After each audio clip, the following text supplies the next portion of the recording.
시편 50편 7절에서 15절 말씀.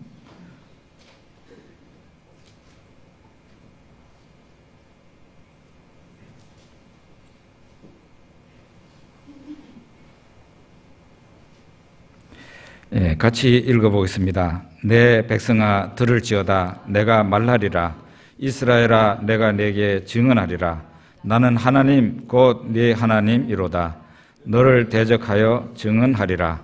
나는 네 재물 때문에 너를 책망하지는 아니하리니 네 번제가 항상 내 앞에 있음이로다. 내가 네 집에서 수소나 네 우리에서 순념소를 가져가지 아니하리니 이는 삼림의 짐승들과 뭇산의 가축이 다 내 것이며 산의 모든 새들도 내가 아는 것이며 들의 짐승도 내 것이미로다. 내가 가령 줄여도 네게 이르지 아니할 것은 세계와 거기에 충만한 것이 내 것임이로다. 내가 수소의 고기를 먹으며 염소의 피를 마시겠느냐? 감사로 하나님께 제사를 드리며 지존하신 이에게 네 서원을 갚으며 환난 날에 나를 부르라. 내가 너를 건지리니 네가 나를 영화롭게 하리로다. 아멘.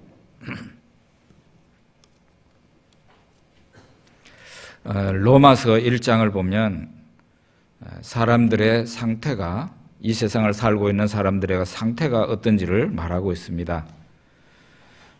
오늘날 사람들은 나는 하나님을 모릅니다. 하나님이 있다는 증거를 대십시오. 이렇게 말을 합니다. 그러나 성경은 놀랍게도 그들이 하나님을 안다고 얘기를 하고 있습니다.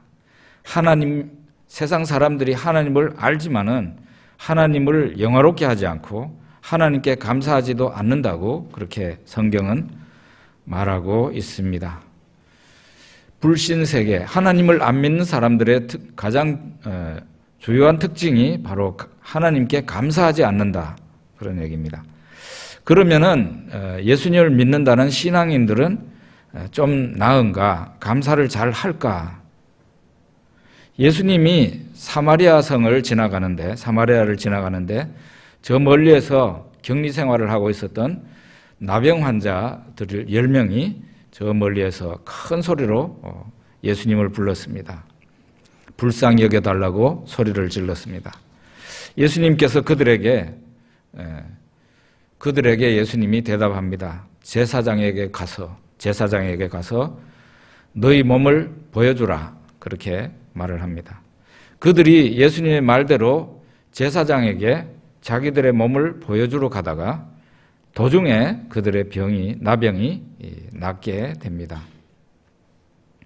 그런데 그 병고침을 받은 사람 중에 병고침을 받은 사람이 10명인데 그 중에 오직 한 사람만이 예수님께 달려와서 절하면서 예수님께 감사했다고 했습니다. 나온 그 한 사람이 유대인이 아니라 그것도 이방인이었습니다. 하나님을 믿는다는 유대인 9명은 와서 감사하지 않았던 것입니다. 이와 같이 믿지 않는 사람들이나 그래도 또 믿음이 있다고 하는 사람들조차도 감사를 잘 할 줄 모르는 것이 인간의 마음이 아닌가, 그렇게 생각합니다. 그러면은 왜 감사를 하지 않을까요? 곰곰이 이것은 생각을 해볼 필요가 있습니다. 왜 감사하지 않을까? 이것은 제가 여러분들에게 어떤 답을 드리거나 이러는 것보다는 여러분도 한번 생각해보고 저도 한번 생각을 해볼 뿐입니다. 왜 감사하지 않을까? 진짜 감사할 일이 널널한데 왜 감사를 안 할까? 또 그리고 우리도 이렇게 하나님 앞에 감사할 일이 많은데 감사를 하지 않고 있는 그런 생활은 아닌지 생각을 해볼 필요가 있습니다.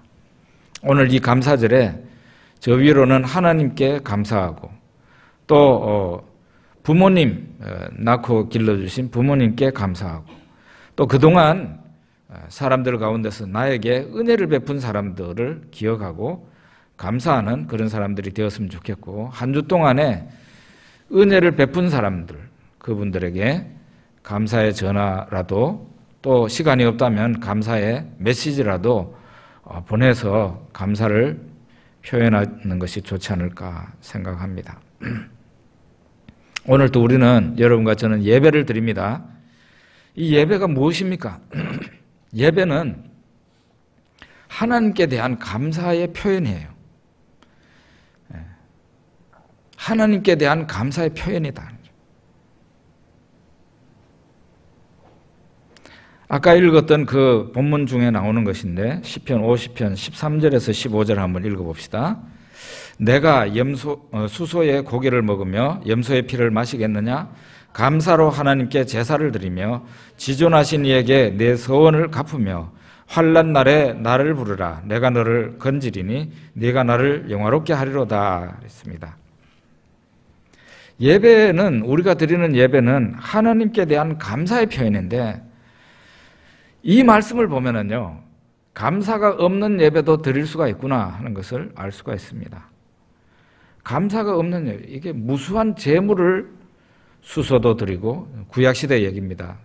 수소도 드리고 양도 드리고 별별 재물을 드리면서도 감사한 마음이 없이 드릴 수 있다는 게 놀랍지 않습니까? 그러면은 감사가 없는 예배는 어떤 예배일까 생각해 봅니다. 당연히 죽은 예배이고 형식적인 예배일 뿐입니다. 그냥 무슨 컨베이어 벨트에 물건이 이동을 하면서 사과가 씻기면서 과일이 씻기면서 이렇게 나중에 포장이 되듯이 그냥 처음 목사가 인도하는 대로 해가지고 묵상기도부터 시작해서 축도까지 마치는 그런 자동 시간 순서로 생각하기 쉽다는 것이에요. 감사가 없는 예배는요, 당연히 사람 중심의 예배에서 옵니다. 여러분 한 사람 한 사람을 살펴보세요. 우리 자신을 한번 살펴보세요. 때로는 감사가 없을 경우에 나에게나 다른 사람에게나 왜 감사가 없는 겁니까? 상대방을 생각하면 감사가 있을 수밖에 없습니다. 그 사람이 어떤 형편에서 나에게 은혜를 베풀었는가, 하나님이 어떻게 나에게 은혜를 베풀었는가, 이걸 생각하면 감사가 있는데 항상 나만 생각해요.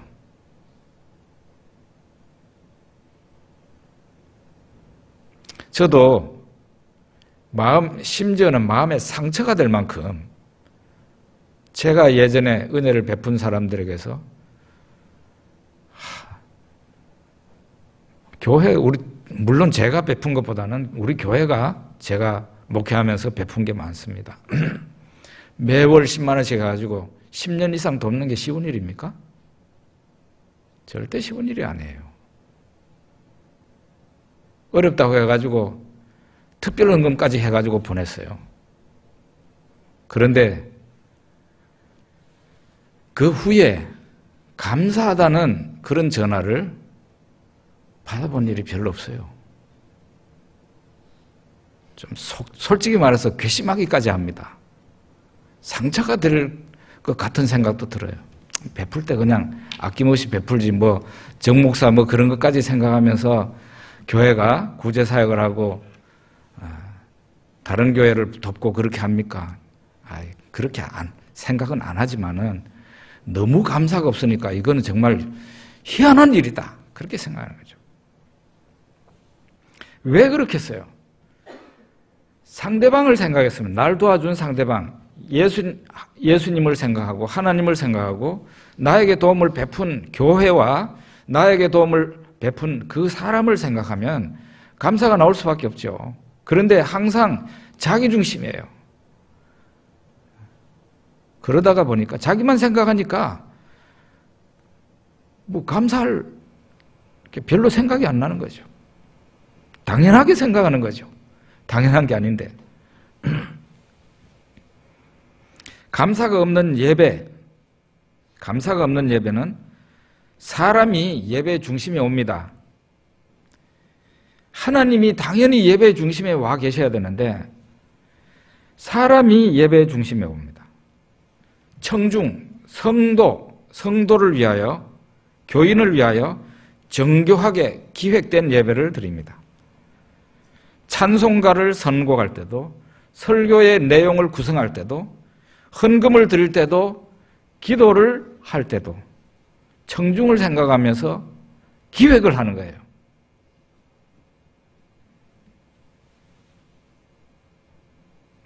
신의 자리에, 가장 높은 자리에, 가장 중심부에, 예배의 가장 중심부에 하나님을 모시고 있는 게 아니라 교회에 참석하는 성도들을, 교인들을 그 가장 소중한 자리에, 하나님이 앉아 계셔야 될 그 자리에 청중을 갖다 놓고 그들에게 서비스하는 것입니다.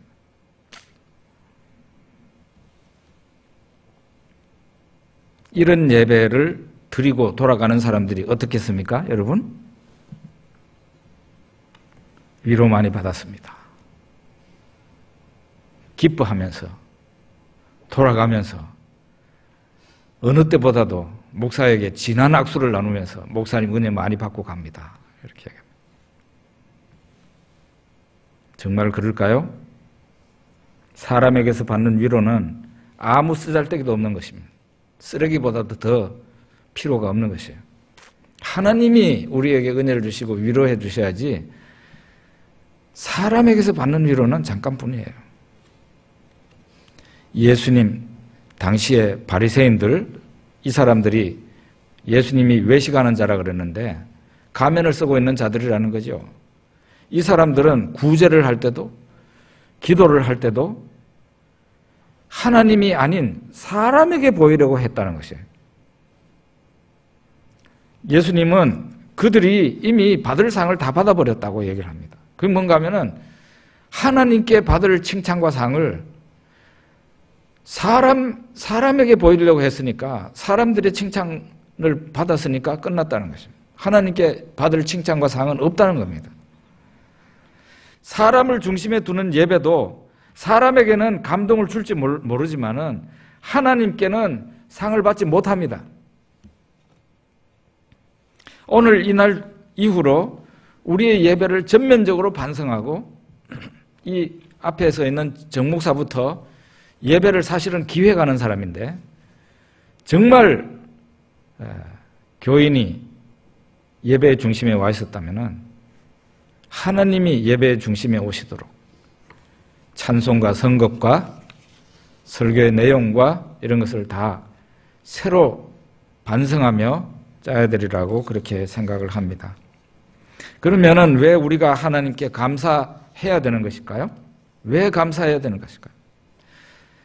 첫째로는 하나님이 우리의 하나님이 되셨기 때문이에요. 천하 만민 가운데서 하나님이 이 사람이나 저 사람이나 임의로 선택을 하실 수 있는데 하나님이 여러분과 저를 선택해 주셨단 말이죠.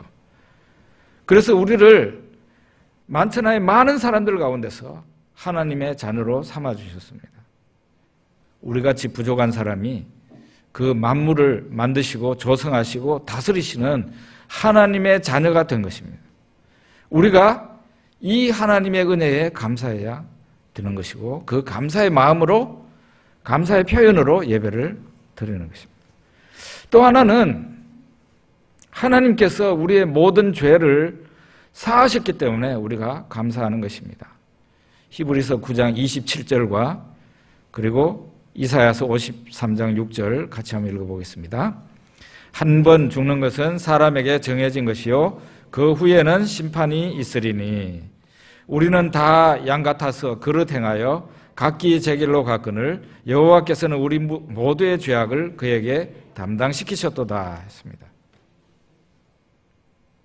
하나님 앞에서 여러분과 저는 죄 있는 사람들이었고, 우리가 이 세상에 모든 사람들이 한 번 가는 길, 죽는 겁니다.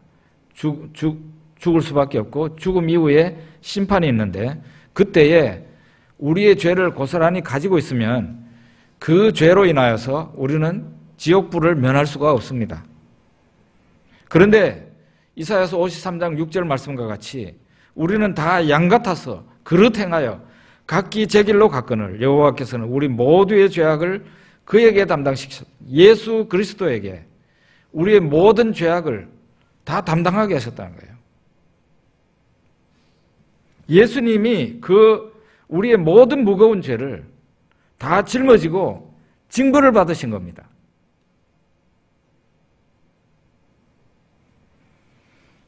여러분과 저는 실제적으로는 어제도 죄를 지었고 오늘도 아마 지금 이 시간까지 우리도 모르는 사이에 혹은 아는 사이에 죄를 지은 것이 있을 것입니다.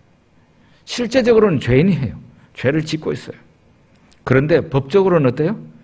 하나님의 법 앞에서는 사면이 됐어요. 누구가 다 담당하셨습니까? 누구가 다 담당하셨죠? 큰 소리로. 예수님. 예수님이 다 담당하셨어요. 그래서 우리는 죄 용서 받았음을 인해서 하나님께 늘 감사를 드리는 것입니다. 또 하나는 이건 굉장히 실제적인 건데, 세 번째는 하나님이 우리를 먹이시고 입히시고 계시기 때문에 우리는 하나님께 감사할 수밖에 없습니다. 예수님께서 주기도문에 일용할 양식을 주옵시고 하고 기도하라고 그랬는데 우리는 매일 주기도문을 외면서 일용할 양식을 하나님 앞에 구합니다. 하나님께서 지금까지 일용할 양식을 주셨습니다. 그러니까 우리가 굶어 죽지 않고 지금 이렇게 살아 있는 것입니다. 앞으로도 하나님 앞에 이렇게 기도할 때, 하나님의 자녀로서 살아갈 때, 주기도문을 암송할 때 하나님께서 우리에게 필요한 것으로, 매일 필요한 것으로 채우시고 공급해 주실 것입니다. 이런 것을 알기 때문에, 하나님이 우리에게 먹이시고 입히시기 때문에 우리는 그 하나님께 감사를 하는 것입니다. 심지어는요, 동물들도 주인의 사랑을 압니다. 근데 사람이 알지 못하는 경우가 많죠. 영국의 두 남자가 런던 백화점에 가가지고 오래전에 사자 새끼를 샀다고 그럽니다. 이게 실화예요, 실화. 사자 새끼를 샀어요.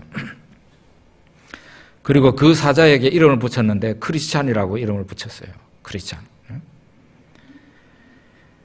이 사자 새끼를 이제 키웠는데 얘가 나중에 이제 열심히 먹고 커가지고 너무 덩치가 커졌어요. 더 이상 이 사자가 무서워가지고 더 이상 키울 수가 없었어요. 그래서 이 두 남자는 아프리카 케냐의 그 국립공원에다가 이 사자를 보냈습니다. 한 1년 정도가 지나고 난 뒤에 너무 그 사자가 보고 싶은 거예요. 그리고 그 사자하고 다시 만나고 싶었어요. 저 멀리 보는 게 아니라 만나고 싶었어요. 집에 있을 때처럼 뒹굴고 싶었어요. 만나가지고. 그래서 케냐로 갔답니다. 이 사자는 1년 동안에 완전히 야생에 적응을 했어요. 주인을 몰라보면은, 이 사자가 주인을 몰라보면 어떻게 되겠어요? 사자의 먹잇감이 될 수밖에 없는 거죠. 그 사자가 사는 곳에 갔습니다. 가가지고 있는데 저쪽에서 사자가 몇 마리 이렇게 저 높은 곳에서 사자가 등장을 했어요. 어슬렁 이제 사람이 있는 대로 옵니다. 가까이 오더니 그 사자가 이 두 남자에게 막 엄청 빠른 속도로 달려왔어요. 그리고 포옹을 했어요. 사자가 사람을 포옹을 했어요. 네? 제가 그 영상을 봤습니다. 아직도 유튜브에 있어요. 이게 사람으로서는 잘 할 수 없는 격렬한 포옹이에요. 이야, 참. 나는 당신을 너무 보고 싶었습니다. 막 그런 표현이 막 이랬다가 막 제가 보니까 심지어 사자가 사람을 막 얼굴을 핥고 막 이러더라고요. 사자가 포옹을 하고 난 후에 자기 새 가족들, 그러니까 이제 결혼해가지고 낳은 자식이 있는데 그 새 가족들까지 이 남자들한테 소개를 시켜줬어요.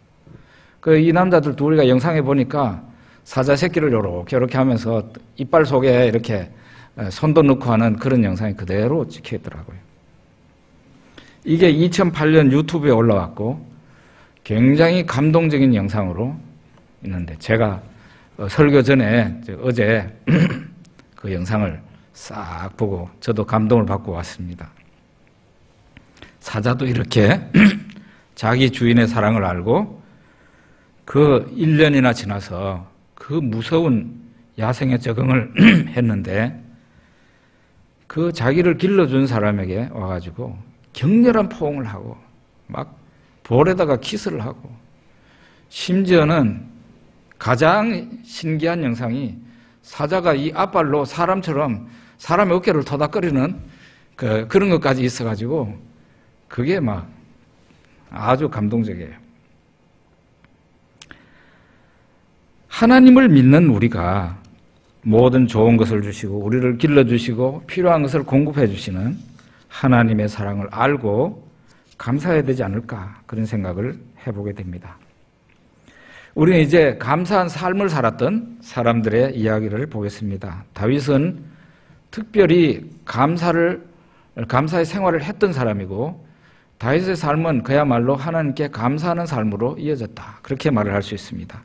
역대상 25장 1절에서 3절을 한번 읽어보겠습니다. 다윗이 군대 지휘관들과 더불어 아삽과 헤만과 여두둔의 자손 중에서 구별하여 섬기게 하되 수금과 비파와 재금을 잡아 신령한 노래를 하게 하였으니 그 직무대로 일하는 자의 수요는 이러하니라. 아삽의 아들들은 삭굴과 요셉과 느다냐와 아사렐이니 이 아삽의 아들들이 아삽의 지휘 아래 왕의 명령을 따라 신령한 노래를 하며 여두둔에게 이르러서는 그의 아들들 그달리아와 스리와 여사냐와 시므이와 하사랴와 마띠디아와 6사람이니 그의 아버지 여두둔의 지휘 아래 수금을 잡아 신령한 노래를 하며 여호와께 감사하며 찬양하며 이렇게 해요. 다윗은 시편을 보면 알지만 다윗은 많은 찬송시를 지어서 하나님께 감사하고 찬송했던 그런 인물입니다. 그리고 다윗은 그것으로도 부족해가지고 아삽과 헤만과 여두둔의 자손을 중심으로 우리가 아까 읽었던 그 사람들 이름 나왔죠? 그 사람들이 말하자면 성가대원이에요. 관현악단이에요. 이 사람들 중심으로 성가대를 세우고 찬양대를 세웠습니다. 그들은 순번을 돌아가면서 조석으로 아침과 저녁으로 하나님의 성소를 향하여 지성소를 향하여 서가지고 하나님 앞에 감사하고 찬양을 올렸습니다. 저는 이 부분을 보면서 저나 우리 교회가 꼭 해야 될 일이라고 생각을 했습니다. 아까도 말씀드렸지만 예배의 중심에 찬송가의 선곡이 사람을 위해서 있는 것이 아니라 하나님을 위해서 예배가 드려지고 있어야 된다. 그런 것을 깊이 느꼈어요. 우리 성가대에서 나중에 선곡하실 때 하나님께 영광을 올리고 찬양을 올리는 그런 곡을 신경 써서 잘 해주신다면 너무 고맙겠어요. 다윗이 이렇게 감사를 하는 사람이었고 다니엘도 감사를 하는 사람 중에 꼽히는 사람입니다. 다니엘서 6장 10절 한번 봅시다. 다니엘이 이 조서에 왕의 도장이 찍힌 것을 알고도 자기 집에 돌아가서는 윗방에 올라가 예루살렘으로 향한 창문을 열고 전에 하던 대로 하루 3번씩 무릎을 꿇고 기도하며 그의 하나님께 감사하였더라. 다리오 왕 때 일입니다. 법령이 반포가 되었습니다. 무슨 법이 반포가 됐느냐?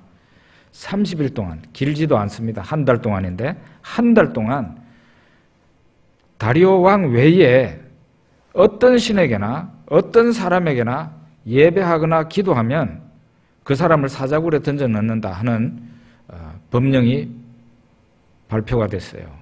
이것은 다니엘을 시기하는 사람들이 다니엘을 처단하기 위해서 왕에게 얘기했는데 왕은 그것도 모르고 도장까지 찍어버린 거예요.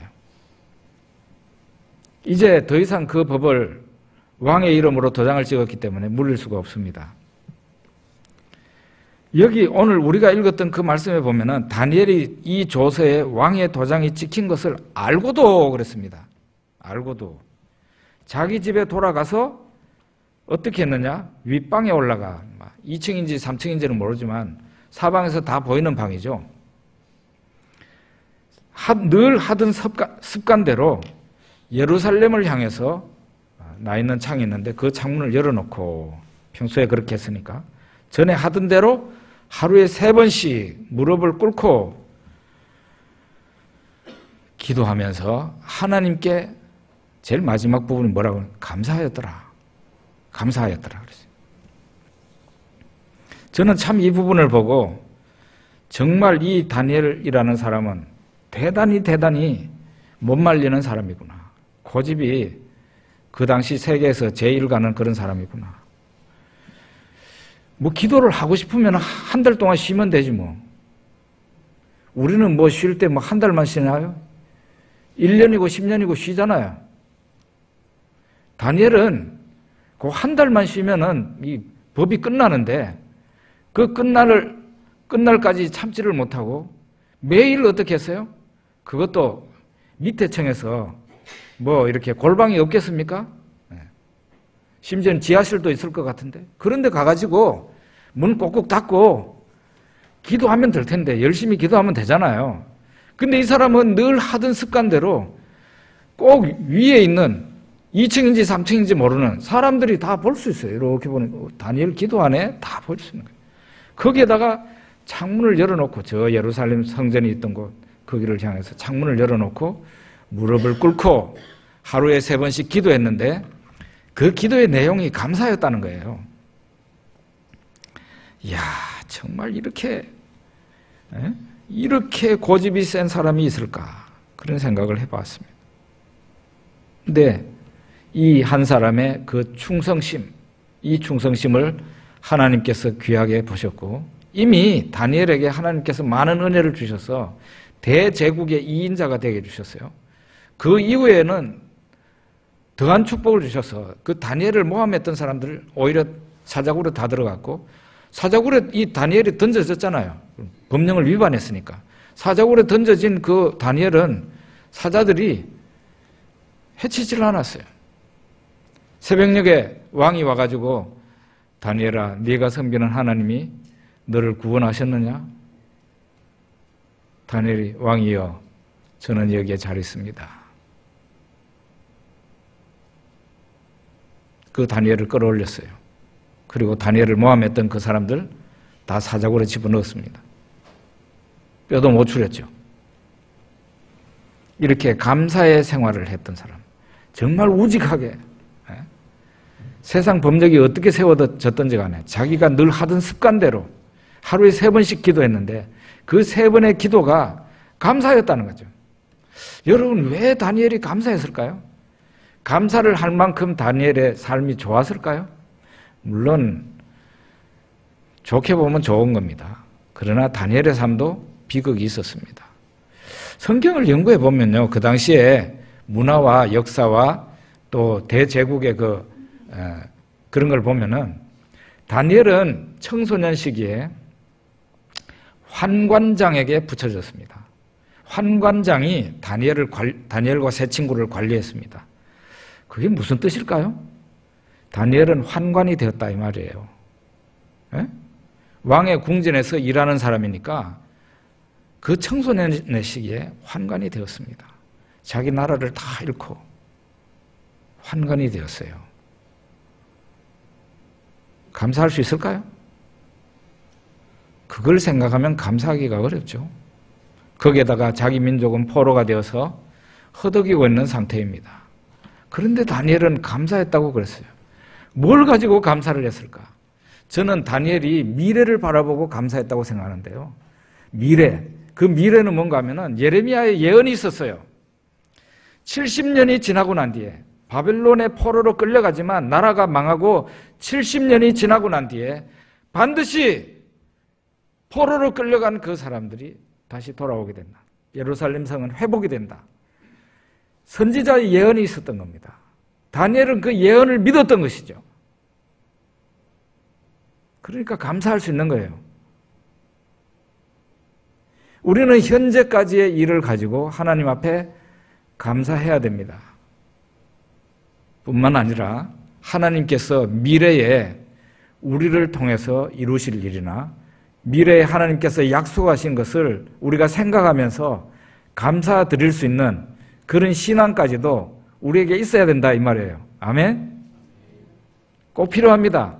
특히 어려운 사람일수록, 환난을 당하는 사람일수록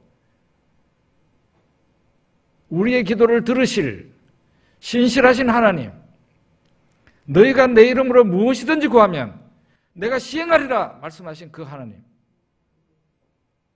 환난 날에 나를 부르라, 내가 너를 건지리니 네가 나를 영화롭게 하리로다, 철석같이 약속하신 이 하나님의 약속을 믿는다면 감사할 수 있어야 된다 이 말이에요.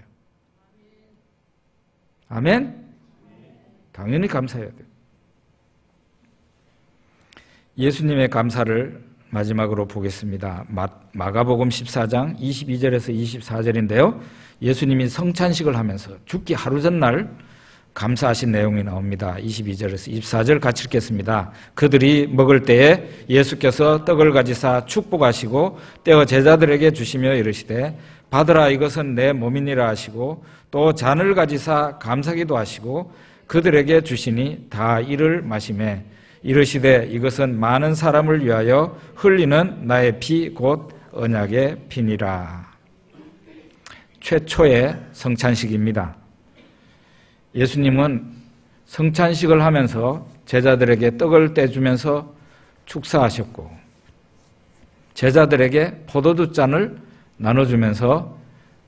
나눠주기 전에 감사 기도하시고 제자들에게 나누어 주었습니다.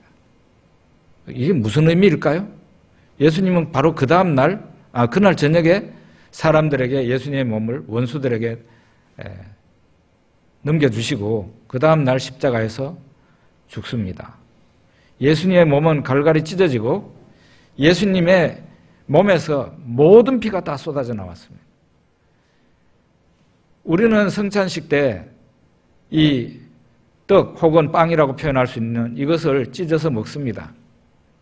예수님의 몸이 나를 위해서 찢어져서 영적인 양식이 되었다는 것을 의미하는 거예요.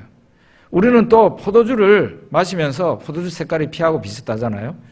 이건 예수님이 나를 위해서 흘리신 피를 의미한다고 생각을 하고 우리는 포도주 잔을 성찬식 때 받습니다. 예수님은 바로 내일 예수님의 몸이 사람들을 위해서 또 하나님께 드리는 화목제물로 드리는 그 제사가 될 줄 믿으면서 감사 기도를 하시면서 감사하면서 제자들에게 나눠줬다는 거예요. 여러분 어떻게 보십니까? 굉장히 인상적이죠. 예수님은 자신이 희생제물이 되는 것에 대해서 감사하셨다는 것이죠. 감사하셨다.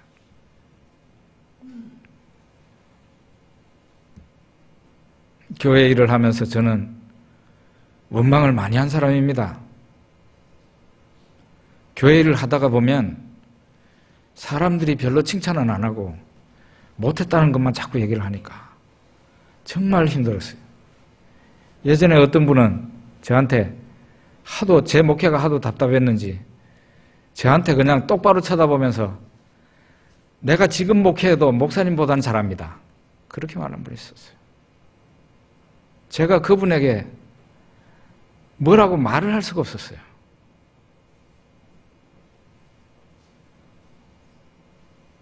이런 말을 듣게 되면 감사는 쑥 들어가고 상처만이 남아서 하나님께 항의하고 원망하기 쉽습니다. 그러나 하나님께서 사도 바울에게 직분을 주신 것을 사도 바울은 늘 고맙고 감사하게 생각했습니다. 나 같은 죄인 중에 괴수가 은혜를 받은 것은 1절 오래 참으심으로 모든 사람들 가운데 본이 되게 하시려고 나를 충성되이 여기사 오직 예수 그리스도 복음만을 전할 것이라는 것을 하나님께서 이 사도 바울을 보시고 아셨기 때문에 흩은 말 하고 돌아다니지 않고 오직 예수님을 높이고 하나님을 영화롭게 하고 복음의 진수만을 말할 것이라는 것을 이 종이 딴 길로 가지 않을 것이라는 것을 잘 알고 있었기 때문에 충성되이 여겨서 그에게 직분을 맡겼다 이랬어요. 그래서 사도 바울은 몸이 부서지라 일을 했고 원망 불평하지 않고 평생을 감사하면서 그렇게 사역했던 사람입니다. 스펄전 목사님이 이런 말을 했습니다. 별을 보고 감사하는 자에게는 달을 주시고 달을 보고 감사하는 자에게는 해를 주시고 해를 보고 감사하는 자에게는 별도 달도 해도 필요 없는 천국을 주신다. 하나님께 감사하는 사람들에게는 그 지금 현재 감사한 것보다 더 큰 감사를 주신다는 그런 스펄전 목사님의 말입니다. 여러분과 저의 삶이 지금까지 감사한 삶이었는가 한번 돌아봤으면 좋겠고 앞으로 하나님께 감사하고 부모님께 감사하고 또 적으나 크나 어떤 사람이 우리들에게 은혜를 베푼 사람이 있다면 꼭 감사를 표시하는 마음속에만 감사하는 거예요. 그런 소용없죠. 감사를 표시하는 하나님께도 감사를 표시하고 부모님께도 그렇게 하고 은혜 베푼 자들에게 감사를 표시하는 그런 사람들이 되었으나 합니다. 기도하겠습니다.